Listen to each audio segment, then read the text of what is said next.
Assalamualaikum warahmatullahi wabarakatuh. Perkenalkan, nama saya Nilam Cahyati. Saya dari Prodi Hukum Keluarga Islam. Di sini saya masih membahas tentang ilmu kalam, yaitu Mu'tazilah. Di mana Mu'tazilah ini adalah salah satu aliran ilmu kalam atau teologi Islam yang mengutamakan penggunaan akal, yaitu akal, dalam memahami ajaran Islam. Nama Mu'tazilah ini berasal dari kata Arab itazala, yang berarti memisahkan diri. Nama ini juga dikaitkan dengan peristiwa ketika Wasil bin Atta memisahkan diri dari majelis gurunya,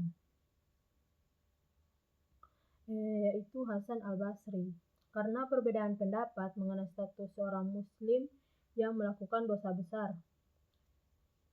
Dan adapun sejarah singkatnya, yaitu Mu'tazilah muncul pada abad ke-2 Hijriah, sekitar abad ke-8 Masehi di Basra, Irak. Pendirinya adalah Wasil bin Atta, 699 sampai 748 Masehi.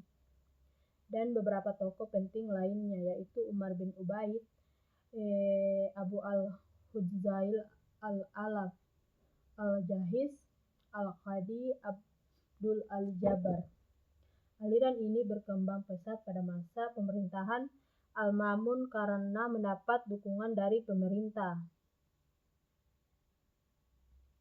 Dan ada beberapa pokok ajaran Mu'tazilah atau al-usul al-khamsah, yaitu tauhid.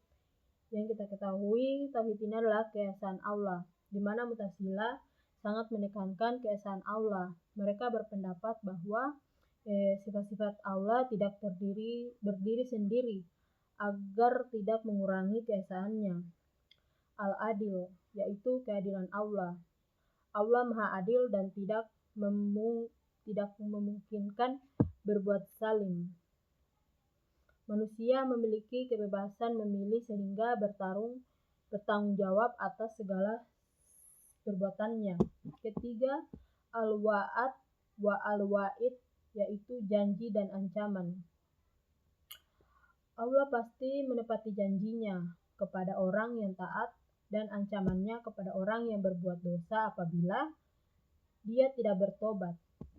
Keempat, di sini ada al-mansilah baina al-mansilatain, di mana seseorang yang melakukan dosa besar itu berada pada posisi di antara mukmin dan kafir. Ia juga disebut fasik, yaitu bukan mukmin sempurna dan juga bukan kafir. Dan kelima, di sini ada al-amr bil ma'ruf wan nahi anil munkar, di mana umat muslim wajib mengajak kepada kebaikan dan mencegah kemungkaran sesuai dengan kemampuan dan cara yang benar.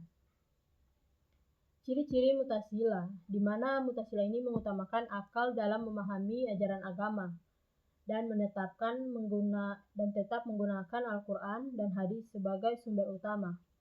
Namun penafsirannya juga banyak melibatkan pendekatan rasional dan menekankan kebebasan manusia dalam bertindak, dan juga meyakini bahwa Allah bersifat Maha Adil dan tidak menzalimi hambanya.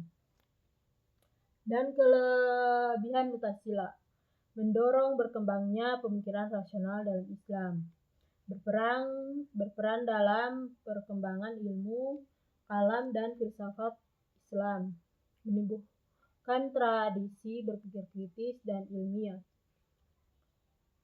Dan kekurangan Mu'tazilah, Mu'tazilah dinilai terlalu mengedepankan akal, sehingga dalam beberapa persoalan dianggap menyimpang dari pemahaman mayoritas ulama. Pernah mendapat penolakan dari banyak ulama karena beberapa ajarannya seperti pandangan tentang sifat-sifat Allah dan status Al-Quran. Di sini saya juga akan menjelaskan pandangan tentang ulama. Mayoritas ulama dari kalangan Ahlus Sunnah wal Jamaah tidak menerima beberapa ajaran Mu'tazilah, terutama mengenai penolakan terhadap sifat-sifat Allah sebagaimana dipahami mayoritas ulama, dan keyakinan bahwa Al-Quran adalah makhluk. Kedudukan pelaku dosa besar. Hanya sampai situ saja yang bisa saya jelaskan. Semoga bermanfaat dan memberikan tanggapan baik tentang Mutasila ini. Terima kasih. Wassalamualaikum warahmatullahi wabarakatuh.